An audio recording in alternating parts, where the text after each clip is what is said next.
Saudações desse seu coração maravilhoso. Bom, esse vídeo aqui é o primeiro vídeo de uma série que eu pretendo fazer. Vou tentar fazer uma conexão entre a caracterologia haitiana com a descolonização, essas questões humanas, né? Vou ver se eu faço um link aqui e eu vou ver se eu aprendo aqui falando sobre esse assunto.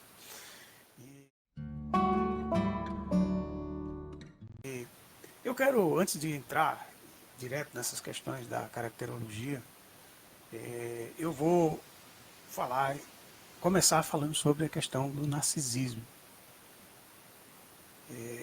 Depois é que eu vou entrar nesses aspectos caracterológicos e vou tentar fazer alguns links aqui para aprender. Eu vou colocar aqui como aprendiz, tá?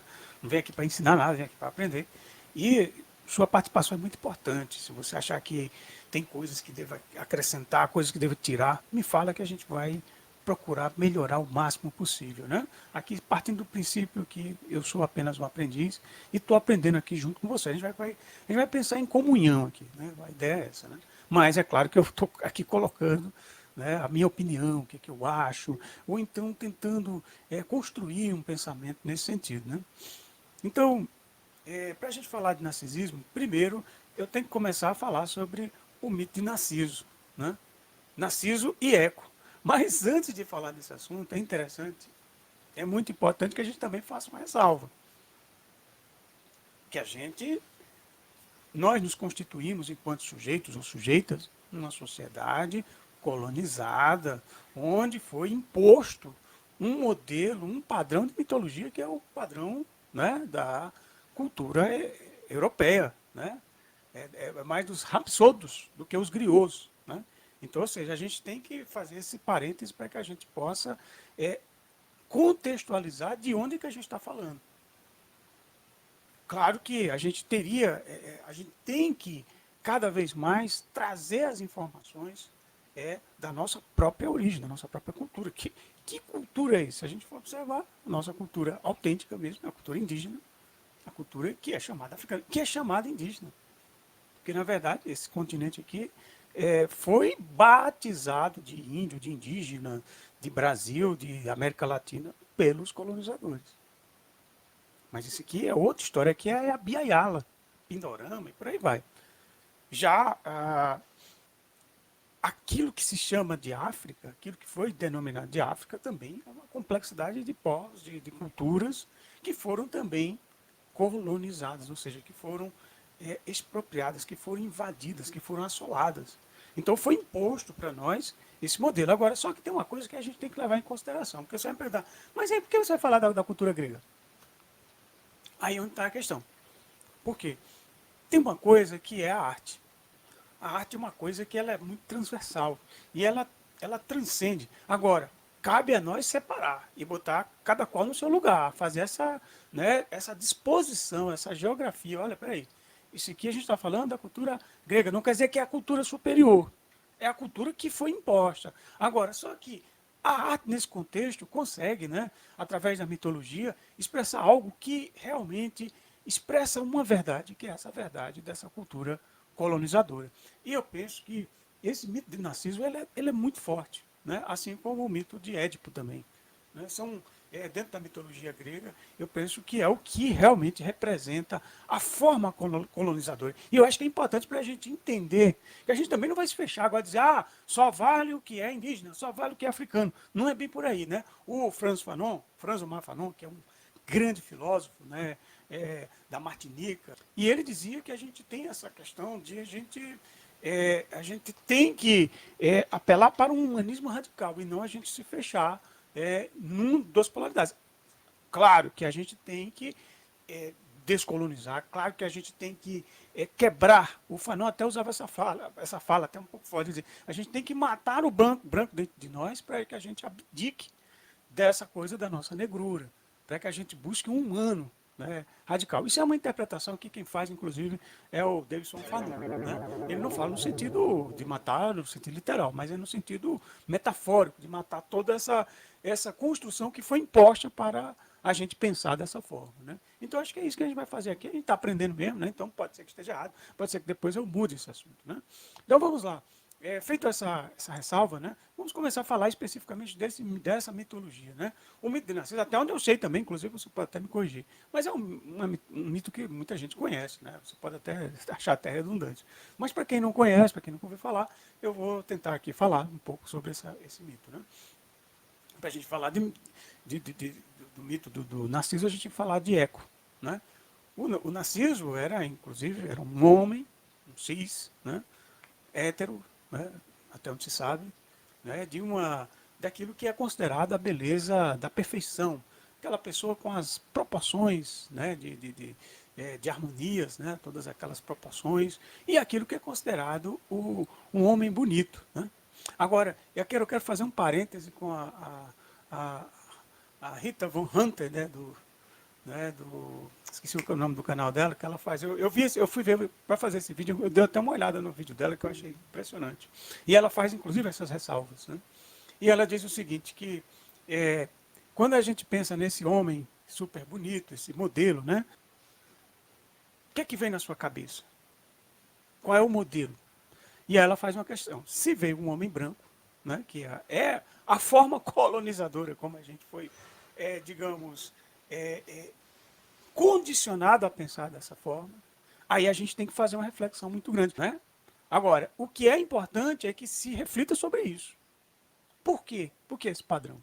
Né? Então, mas como se está se tratando de cultura grega, a gente pressupõe que realmente era um homem branco. Né? Enfim. E aí o que acontece? O Narciso, ele, devido à sua beleza, todas as pessoas se apaixonavam pela beleza física dele. Era o físico que chamava a atenção. Então, todas as ninfas, mulheres, todo mundo. Só que uma divindade o condenou a ele só se apaixonar por quem não se interessasse por ele. Ou seja, quem não correspondesse ao amor de Narciso. Aí a gente vai fazer um recortezinho e vamos falar agora da Eco. A Eco, inclusive, era uma ninfa que, inclusive, falava muito, tinha uma boa retórica, e ela tinha um diálogo com todas as ninfas, inclusive as que, inclusive, eram as amantes de Zeus. Né? Então, Zeus, nos seus processos de traição, né, de traições, né, ele deixou assim uma dúvida, né, com relação à sua então esposa, né, que era, e ela vai perseguir. Ela ficou desconfiada para onde Zeus estava indo, sabe, desconfiando que ele estava a atraindo, né? E aí ele lá encontra a Eco, e Eco começa a conversar com ela e tal, fala pelos cotovelos, né? Só que ela percebe que tem alguma coisa errada ali, e aí ela resolve fazer uma maldição com a Eco. E essa maldição era justamente fazer com que ela não conseguisse mais originar uma palavra, uma frase, ela não conseguisse mais falar, não construir um pensamento com uma fala, né? Ou seja, uma fala. Então ela é condenada a repetir as últimas palavras que ela ouvia de alguma pessoa. Então, nesse contexto, aí a gente volta para Narciso. Só que, como todas as ninfas, mulheres, todo mundo se apaixonava por Narciso, ela encontrou com Narciso, mas ela não conseguia dizer que gostava dele. Né? E aí, um vidente chamado Tiresias, se eu não me engano, acho que é Tiresias, me perdoe se eu estou pronunciando errado. Ele, inclusive, previu, né, que o Narciso, sua vida terminaria quando ele se apaixonasse, quando ele visse a sua própria imagem. Então ele não sabia, ele não se via dessa forma. Né? Mas ele sabia que todo mundo se apaixonava por ele. E aí, um certo dia, ele vai caminhando pela floresta. Aquela história, né? Eu acho que se você porventura não conhece, eu sugiro que isso aqui serve apenas como uma pista, como apenas um elemento para a gente gerar uma compreensão, né, sobre esse assunto, para a gente falar sobre o narcisismo. E aí ele foi caminhando pela floresta, chegou na beira do rio e de repente viu a sua imagem. E quando, ao ver a sua imagem, né, ele começou a achar a coisa mais bonita do mundo. Ele se apaixonou pela própria imagem. E realmente condizia com a maldição, né, que era ele se apaixonar por alguém que não teria nenhum envolvimento com ele. Uma pessoa que não corresponderia, né, ao seu amor. Então tem aquela história, para quem não conhece, que ele vai lá, cada vez mais chegar nessa voz. E aí a ninfa também, a Eco tenta falar com ele, mas quando ele diz como você é lindo, aí então só fica lindo, lindo, lindo, repetia. E aí a Eco ficou muito triste por conta dessa ruptura, né, por não ser correspondida ao amor do Narciso, e ela vai se trancafiar numa caverna. E aí vem esse mito de quando a gente chega numa caverna, olha como é poético, é bonito, né? E ela tem esse eco, a gente fala e a voz, né, se reverbera, né? Então é nesse sentido. E aí o Narciso, ele termina se afogando na busca de sua imagem, de tentando encontrar essa pessoa a qual ele não conseguia despertar um afeto, não conseguia encostar nela. Ou seja, era um amor absolutamente pela imagem, ou seja, por aquilo que vinha de fora e não aquilo que vinha de dentro. Ou seja, é um amor superficial. Né? E aí, nesse contexto, ele se transformou numa flor que hoje é chamada de Narciso. Né? E Eco está confinada às cavernas. Né? Então, como toda mitologia, tem toda essa analogia, essa coisa, né, que é bonita, né, que é interessante. Assim como também a mitologia dos Yorubás, né, a mitologia africana, a mitologia aqui dos povos originários aqui são também incríveis, né, que a gente também pode, a gente deve, inclusive, deve falar por aqui. Né? Então, nesse contexto, é interessante a gente observar, porque através desse mito a gente pode ter pistas muito interessantes para a gente estudar como a gente se constituiu enquanto sujeito, enquanto pessoa. Né? E aí a gente vai pegar esses elementos para a gente, através dessas metáforas, a gente compreender por que o mundo ecoa um padrão de dominação, um padrão de beleza, um referencial de humano, que a gente é construído no nosso imaginário, né, um modelo a ser seguido. E isso é de uma forma também subjetiva, como um mito, não é uma coisa que está escrita. A gente é formado para ser um macho branco, rico, famoso, poderoso e por aí vai. Isso não significa que isso vai fazer a gente mais humano, mais feliz, mais íntegro, mais potente. Externamente, na superfície, sim. E aí tem um autor que eu acho muito interessante, que é o Lohen, né? Ele faz uma análise, inclusive eu vou até focar nessa análise dele, que ele mostra que, através desse processo do narcisismo, né, tem uma questão que tem que ser colocada aí. Né? Porque, através dessa questão do eco, da eco, né, repetir essa coisa, é como se ele não conseguisse trazer a sua voz, aquilo que vem de dentro. Como se ele conseguisse dizer que, se a eco conseguisse gerar uma frase, mudaria tudo isso. Né? Se Narciso dissesse, eu te amo, né?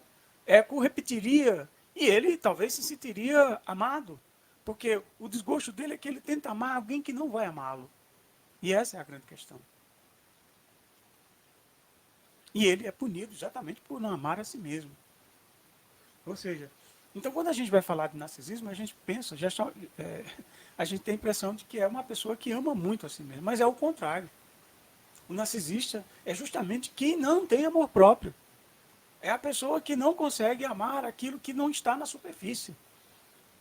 É uma projeção externa que é dada a ele culturalmente, não é uma coisa que foi dada, não é uma coisa de cunho biológico, não está no cerne biológico, como dizia o Loy.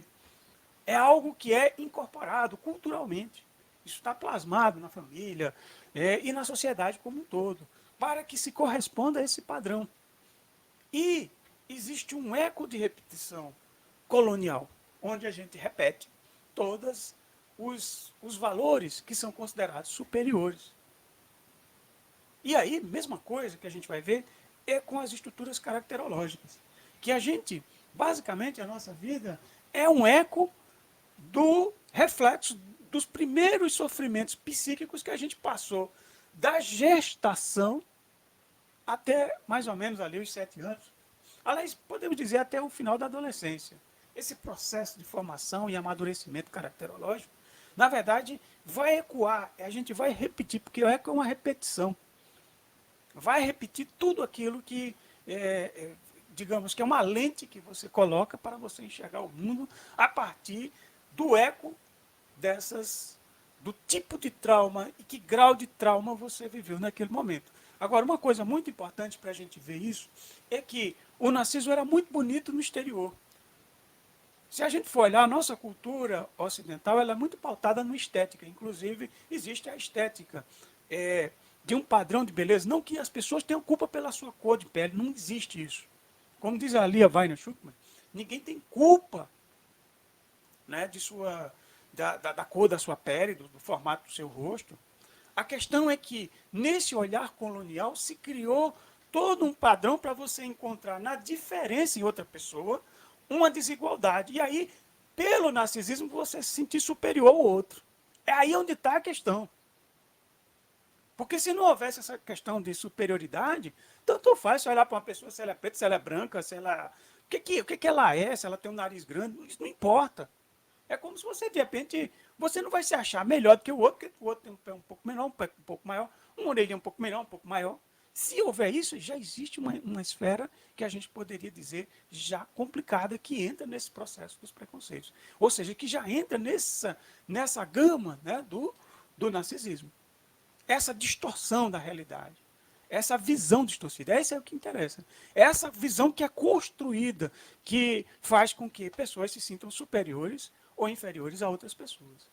Então, o importante da gente olhar nisso é que, por fora, tudo é muito bonito, que a sociedade, você vê que essa sociedade é uma produtora de estética, ela vive produzindo estética, padrão de beleza e tudo mais, e por aí vai.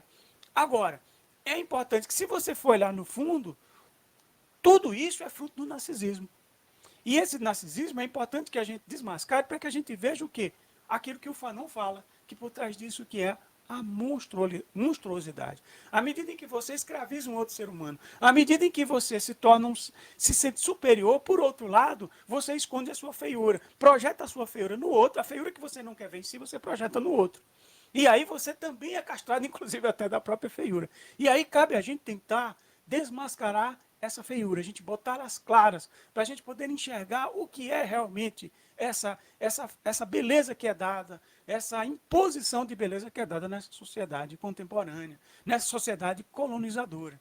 É isso que nos interessa, é esse o propósito que a gente quer colocar aqui nessa série de vídeos. Né?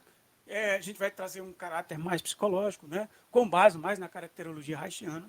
E aí a gente vai fazer essa discussão. Não sei se vai dar certo, não sei se vai funcionar, se vai ser relevante para você, mas pelo menos é uma tentativa. Né? A tentativa é essa da gente encontrar aquilo que é verdadeiro. O verdadeiro que vai além, que é uma coisa da arte. Porque a arte ela não está interessada nessa harmonia de proporções, do padrão de estética da beleza italiana. Não, é algo muito mais, é algo verdadeiro, é algo que está dentro. É aquilo que é transcendente, é aquilo que não dá para a gente descrever. Né? E eu acho que é isso que a gente tem que pegar de todas as culturas. Né? E agora sempre a gente colocando o nosso lugar, né? A gente também denominando de que lugar também a gente está falando e colocando cada qual no seu lugar. Vamos tentar organizar isso aí de uma forma para que a gente possa sair do vício do eco caracterológico, para que a gente possa ter, digamos, laivos, lampejos daquilo que o Reich chamava da genitalidade, que é, digamos, aquilo que há de mais verdadeiro no ser humano, aquilo que há de mais autêntico, aquilo que está no cerne, aquilo que é transcendental, que é vívido, e não apenas nesses restos mortais do eco, né? que morreu de desgosto por não ser amada, por não ser reconhecida, por perder a voz. Né? E aí eu acho que cabe a gente resgatar essa voz, a gente falar. Né? E é esse o propósito desses vídeos aqui. Então, aguardem aí o próximo vídeo que a gente vai continuar falando sobre esses assuntos. Muita luz, falou, uhul, valeu.